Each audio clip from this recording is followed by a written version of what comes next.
Bonjour, j'espère que vous allez bien et que vous êtes bien installés. Vous écoutez l'épisode 18 de Mieux dans son corps, le podcast qui vous donne une autre idée de la perte de poids. Aujourd'hui, la perte de poids et la détox, première partie. Je suis Elisa Lio, naturopathe diététicienne. Sur ce podcast, je vous donne chaque semaine des pistes pour perdre vos rondeurs sans frustration. J'ai souhaité faire 2 épisodes sur ce sujet, car je constate qu'aujourd'hui le terme détox est très utilisé, j'ai l'impression qu'il est vraiment très à la mode. Notamment que certaines détox promettent une perte de poids rapide et efficace. Il y a aussi certains régimes ou alimentations qui utilisent ce terme de détox. Mais au fait, c'est quoi la détox exactement ? Donc l'objectif de ce podcast est de vous donner des éléments concrets sur ce qu'est une détox et des éléments pour commencer déjà dès maintenant à détoxifier votre organisme. Alors pourquoi parle-t-on de détox ? Ou pourquoi faut-il détoxifier notre corps ? Sachez que notre état général, notre état de santé entre autres, découle directement de l'état de chacune de nos cellules. Et la condition qui garantit la santé de nos cellules, c'est la pureté du milieu dans lequel elles se trouvent. Et donc ce milieu devrait donc être le moins chargé possible en toxines. De cette notion en fait est venue la nécessité de décrasser ou de désintoxiquer l'organisme. Alors j'ai créé cet épisode en 2 parties. Dans la première partie, je vais aborder ce à quoi correspond la détox ou la détoxification. Il faut savoir que c'est un processus qui est très intéressant, mais qu'il est important de veiller notamment à la capacité de notre organisme à pouvoir gérer une détox. Et dans la seconde partie, j'aborde l'origine des différentes toxines et notamment comment diminuer l'apport de ces différentes toxines. Donc la vie est un processus continuel de consommation et d'élimination.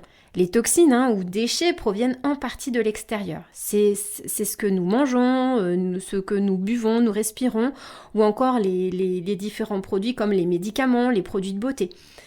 Une partie de ces déchets proviennent du fait que notre corps soit en vie, bouge, fonctionne. Aussi, voici quelques définitions. La détoxication, c'est l'élimination des toxines venant de l'extérieur.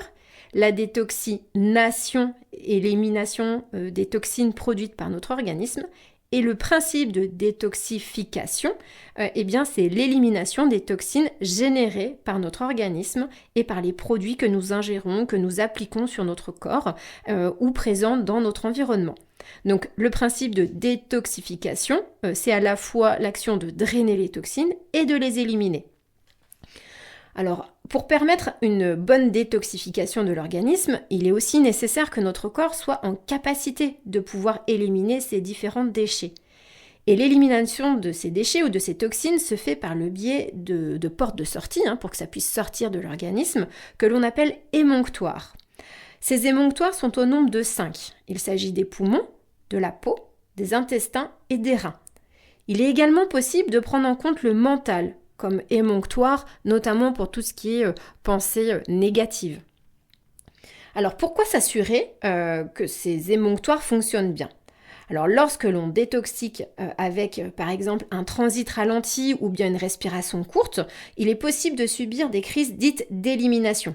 Et cela peut se traduire par des maux de tête, des nausées, un fort épuisement, mais aussi une crise d'acné, une forte sudation, de la frilosité, etc., etc. Et c'est pour éviter ces crises d'élimination qu'avant de débuter une détox, il est important, primordial de s'assurer du bon fonctionnement de nos émonctoires. Et si ces émonctoires ne fonctionnent pas bien, il est possible de les stimuler, de les dynamiser avec des méthodes naturelles, comme l'alimentation, la respiration, l'activité physique, les idées positives, pour vraiment stimuler ces émonctoires et faire en sorte que l'on puisse éliminer le mieux possible tous ces déchets et toutes ces toxines. Donc sachez qu'au cours d'une détoxification, vous allez mettre en circulation et éliminer un ensemble de déchets qui résultent à la fois de vos choix d'alimentation, de vos choix de vie et du fait de vivre. Et pour débuter une détoxification, il est important de s'assurer donc du bon fonctionnement de votre respiration, de votre transit, de votre miction, de votre transpiration et de votre mental. Voilà en tout cas pour le prérequis avant de pouvoir commencer une détox dans le sens dans lequel on peut vous le présenter sur l'achat de produits spécifiques notamment. Alors concrètement, comment s'y prendre pour démarrer une détoxification comme moi, quelque part, je l'entends. Alors je vais comparer la détoxification au ménage. Une détoxification, c'est drainer, c'est aller chercher à déloger vos toxines. En gros, pour moi, faire le gros ménage de printemps. Mais alors quand vous faites le ménage chez vous, et notamment le gros ménage, que faites-vous avant ? Je pense que vous allez d'abord ranger, que vous allez trier. Je vous imagine mal faire le gros ménage de printemps avec du bazar partout. On peut voir un manque d'efficacité, notamment dans ces cas-là. Donc c'est la même chose pour la détoxification de l'organisme. Dans un premier temps, on va ranger, on va trier. Donc avant d'aller déloger les toxines stockées, je vous invite à faire le tri, à diminuer les éléments qui augmentent la présence de toxines dans votre organisme. Donc il s'agit des produits industriels, des cosmétiques, mais aussi des produits d'entretien, les médicaments, le choix des aliments avec la présence ou non de pesticides, l'environnement dans lequel vous vivez, etc., etc. Par rapport à ces différents produits cités, je vous invite à faire un état des lieux des produits consommés qui sont utilisés de manière quotidienne ou bien ponctuelle. Mais sachez qu'il y a beaucoup de produits qui apportent des toxines et qu'il me paraît judicieux, avant de commencer une détoxification dans laquelle on vous en parle, il me paraît judicieux d'observer quels sont ces apporteurs de toxines et d'en diminuer les sources. Donc avec cette démarche, vous êtes déjà dans un processus de détoxification. Dans ces produits apporteurs de toxines, je vous invite ensuite à regarder ceux qui vous paraissent essentiels et ceux dont vous pouvez vous passer. Ces produits essentiels, c'est de regarder par quoi vous pourriez les remplacer ou avec quoi vous pourriez alterner l'utilisation de ces produits. Alors bien sûr, cette étape peut se faire de manière progressive. Allez-y à votre rythme, en fonction de ce qui est possible pour vous. Surtout pas de stress ou de culpabilité, car ils sont eux-mêmes générateurs de toxines.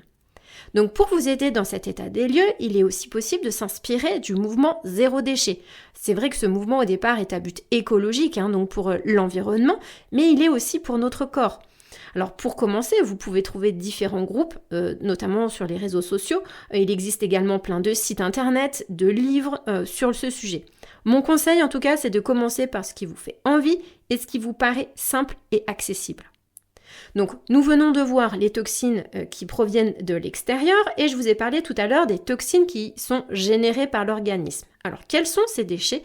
Et par quel biais nous produisons ces toxines lors du fonctionnement de notre corps. Alors pour commencer, sachez que le stress ou le mental ou la manière dont vous vivez les différents événements de votre vie va plus ou moins être générateur de toxines. Et de manière plus spécifique, le corps pour fonctionner est régi par une succession de réactions chimiques. On appelle ça le métabolisme. Le métabolisme a deux fonctions. La première, c'est celle d'utiliser des substrats, c'est-à-dire les protéines, les glucides et les lipides, pour produire entre autres de l'énergie. Et la seconde fonction de ce métabolisme est de fabriquer des matériaux qui permettent le renouvellement de nos cellules. Donc ces deux processus de réaction chimique sont à la fois un ensemble de destruction et de construction qui sont générateurs de toxines. Donc le fait de vivre, de respirer, de marcher, de grandir, de penser, on va produire des toxines. Le corps est fait pour les gérer et les éliminer. Les choses peuvent se compliquer lorsqu'on cumule un excès de toxines qui sont produits par notre organisme et accumulé aux toxines qui viennent de l'extérieur. Certains corps, certains organismes n'arrivent pas à gérer un éventuel excès de toxines. Et c'est pour la raison pour laquelle j'insiste sur le fait que la première manière de se détoxifier va être de regarder, de se tourner vers vos choix d'alimentation ou vos choix de consommation de manière plus générale. Donc une fois que vous aurez mis en place dans votre quotidien des gestes détoxifiants, notamment en diminuant les éléments dits de surcharge, donc choix d'alimentation, choix de produits cosmétiques, choix de produits industriels, revoir peut-être vos médicaments, vous pourrez ensuite imaginer faire une détoxification plus en profondeur, notamment si vous en ressentez le besoin et l'envie. Donc dans le prochain épisode, je vous développerai les différentes techniques qui existent pour détoxifier votre organisme. Sachez qu'au plus votre hygiène de vie est détoxifiante, plus votre détox en profondeur sera simple et rapide. Je vous remercie vraiment de m'avoir écouté et j'attends avec impatience vos retours et commentaires. Pour que ce podcast vive, je vous invite à liker, à mettre 5 étoiles et à le partager. Je vous souhaite une très belle journée et je vous dis à très vite pour le prochain épisode de Mieux dans son corps, le podcast qui vous donne une autre idée de la perte de poids.